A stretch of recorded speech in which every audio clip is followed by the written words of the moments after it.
Jena Télévision vous présente l'histoire résumée du meilleur des hommes de la Oumma, Mohammed ibn Abdillah, sallallahu alayhi wa sallam.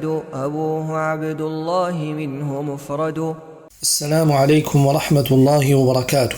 الحمد لله رب العالمين والصلاة والسلام على نبينا محمد وعلى آله وأصحابه أجمعين.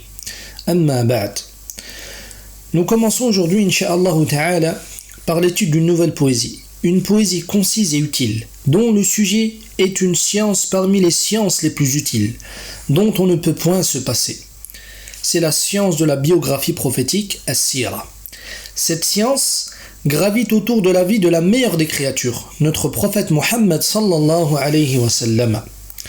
Cette poésie s'intitule Al-Muniratu fi muhimmi ilm as-sira, l'éclairante sur les parties importantes de la sira.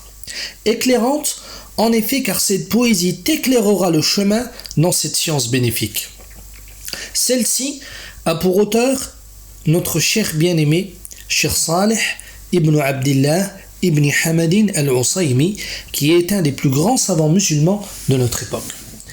Cette poésie est composée de 20 vers, 10 vers consacrés à la période mécoise et 10 vers consacrés à la période médinoise. Et ceci n'a point été intentionné par l'auteur, qu'Allah le préserve. Mais c'est Allah qui a facilité cet aménagement.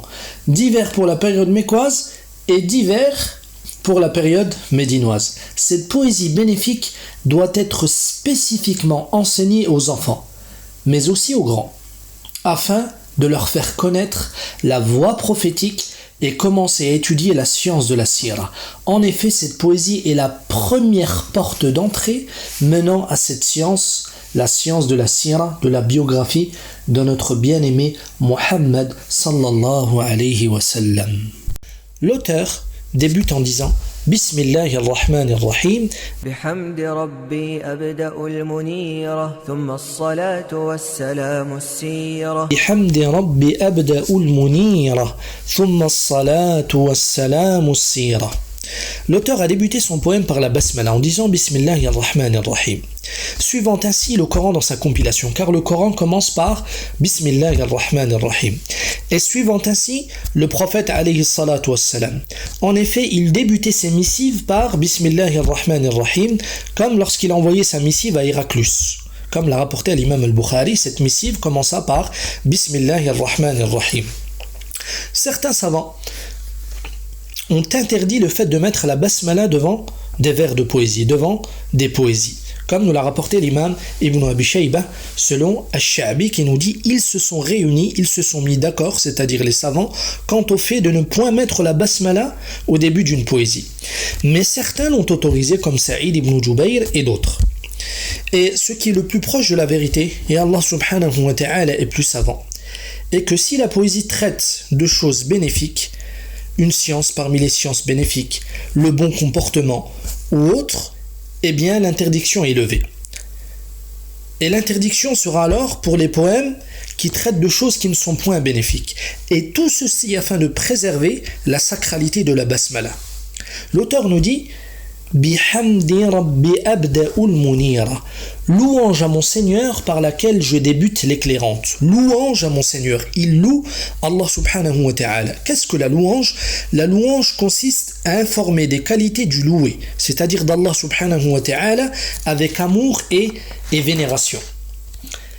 Il nous dit Bihamdi Rabbi Abda'ul Munira. Je commence cette poésie s'intitulant Al-Munira, l'éclairante, car celle-ci va t'éclairer le chemin dans cette science bénéfique qui est la science de la sira, la science de la biographie de notre prophète alayhi salatu wassalam.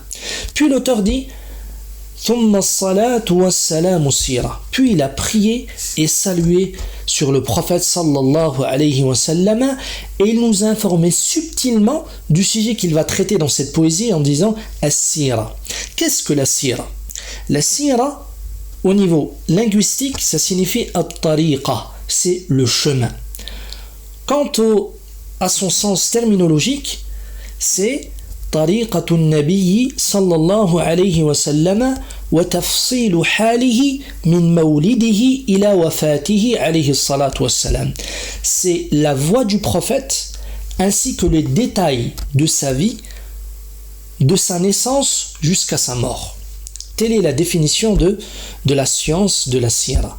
Et pour ceux qui veulent retenir un vers permettant de mémoriser ce sens, il y a le vers cité par le cheikh qui nous dit Li siratin nabiyyi haddun ati tafsilu halihi ila al-mamati. Puis l'auteur nous dit على نبي اسمه محمد أبوه عبد الله منه مفرد على نبي اسمه محمد أبوه عبد الله منه مفرد. Sur le prophète appelé Muhammad, son père Abdullah n'a eu que lui. Que signifie ce vers? Parmi les leçons à retenir de la sira, le nom du prophète qui nous a été envoyé. Le nom du prophète qui nous a été envoyé est Muhammad. L'auteur nous dit Ala nabiyyin ismuhu Muhammadu, sur le prophète appelé Muhammad. Muhammad est son nom le plus noble. C'est avec celui-ci qu'il fut cité et désigné dans 4 endroits du Coran. Allah Ta'ala nous dit dans Surat Al-Imran وَمَا مُحَمَّدٌ إِلَّا رَسُولٌ قَدْ خَلَتْ مِنْ قَبْلِهِ الرُّسُلُ.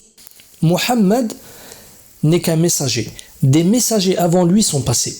Il nous dit dans Surat Al-Ahzab ما كان محمد أبا أحد من رجالكم. Muhammad n'a jamais été le père de l'un de vos hommes. Il nous dit dans Surat Al-Fath Muhammadur Rasulullah. Muhammad est le messager d'Allah. Et il nous dit dans Surat Muhammad والذين آمنوا وعملوا الصالحات وآمنوا بما نزل على محمد وهو الحق من ربهم. Et ceux qui ont cru et accompli de bonnes œuvres et ont cru en ce qui a été descendu sur Muhammad. Allah subhanahu wa ta'ala a désigné le prophète alayhi salatu wassalam par un autre nom que Muhammad dans le Saint-Coran. Il l'a désigné par le nom Ahmad.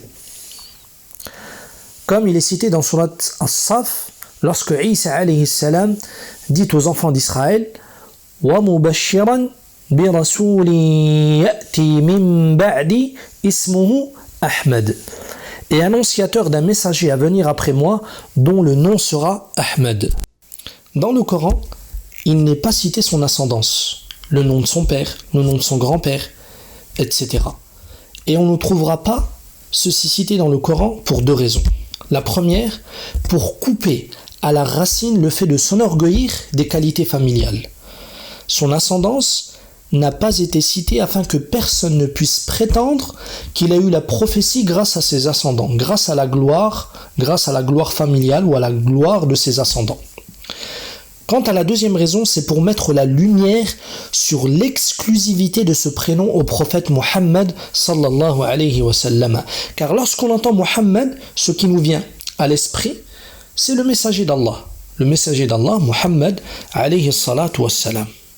Et beaucoup de personnes en son temps s'appelaient Muhammad. Car lorsque les gens du livre ont propagé chez les Arabes que c'était le temps de l'arrivée d'un prophète, alors beaucoup d'Arabes voulurent appeler leurs enfants Muhammad. Et Allah subhanahu wa ta'ala a voulu que la révélation serait faite à Muhammad, le fils de Abdullah, le fils de Abd al-Muttalib. Muhammad ibn Abdillah ibn Abd al-Muttalib. Et une remarque très importante à faire maintenant, c'est ce qu'on appelle le minimum obligatoire quant à la croyance au prophète alayhi salatu wassalam. Pour que ta croyance soit valide concernant la croyance au messager d'Allah alayhi salatu wassalam, il te faut réunir 4 fondements. Et ça c'est très important et très crucial. Le premier fondement, ma'rifatu ismihi al-awwal, le fait de connaître son prénom au minimum. Le fait de connaître son premier nom qui est Muhammad, sans connaître son ascendance. Quant au deuxième fondement, le fait de savoir que c'est le messager d'Allah, que c'est un serviteur d'Allah et son messager, et qu'il a été choisi et élu et honoré par la révélation, et c'est le dernier des prophètes. Quant au troisième fondement, tu te dois de croire qu'il est venu avec la preuve évidente, avec les preuves évidentes, avec la guidée et avec la vraie religion.